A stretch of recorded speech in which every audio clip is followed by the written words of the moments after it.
ये मैं निशानी लेकर आती हूं। रानी सा अंदर गई और रानी सा ने एक पत्र लिखा। लीला दासी को कहा कि यह पत्र मैं तुझे दे रही हूं और निशानी भी दे रही हूं, और इस निशानी को दुल्हन की तरह 16 श्रृंगार करके यदु सिंह जी को दे देना, और यदु सिंह जी को कहना कि इस पत्र को और निशानी को उनके पति ही देखें। इतना कहकर उस महान वीरांगना ने तलवार उठाई और दे मारी सीधी गर्दन पर धड़ से अलग। चीख पड़ी लीला दासी। रोते बिलखते लीला दासी ने उस मस्तक को दुल्हन की तरह श्रृंगार करवाया, और श्रृंगार करवा के सीधा उस पर चूंदड़ उड़ा के यदु सिंह को सौंप दिया, और यदु सिंह को रोते रोते कहा कि रानी सा का हुक्म है कि उनकी निशानी उनके पति ही देखें, और यह पत्र भी उन्हें सौंप देना। पता तो था कि अनहोनी कुछ ना कुछ तो हुई है, लेकिन यह अनहोनी क्या हुई है यह यदु सिंह अच्छे से नहीं जानते थे।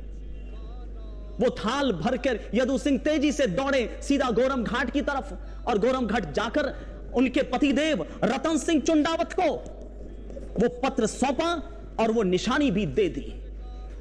पत्र पढ़ा रतन सिंह ने, उसमें लिखा था कि हे वीरवर, आपको मैं कभी भूल नहीं सकती।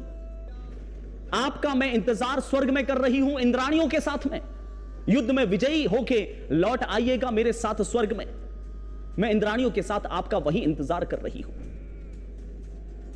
वो निशानी देखी, रतन सिंह चुंडावत बावड़े हो चुके थे। उसी चूंदड़ से उन रानी सा का मस्तक बांधकर अपने गले में लटकाकर टूट पड़े। आजम खान, इंदर सिंह और राम सिंह पर इतना बुरा मारा इनको, इतना बुरा मारा गोरम घाट में, धोती पकड़ के भागे सारे के सारे। आप अंदाजा लगा सकते हैं कि कितनी बड़ी फौज थी ये।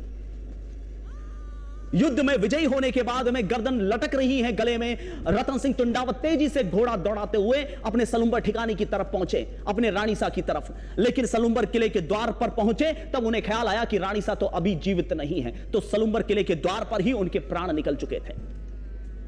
इसलिए उन्हें कहा जाता है, इन्हीं की जो पत्नी थी, जो कि हाड़ा वंश से थी, नाम था उनका सहल कंवर, संग्राम सिंह हाड़ा की पुत्री। कहीं कहीं पर उन्हें इंद्र कंवर भी लिखा गया है। इंद्र कंवर इसलिए लिखा गया है क्योंकि उन्होंने स्वयं ही लिखा था कि इंद्राणियों के साथ मैं स्वर्ग में आपका इंतजार कर रही हूं।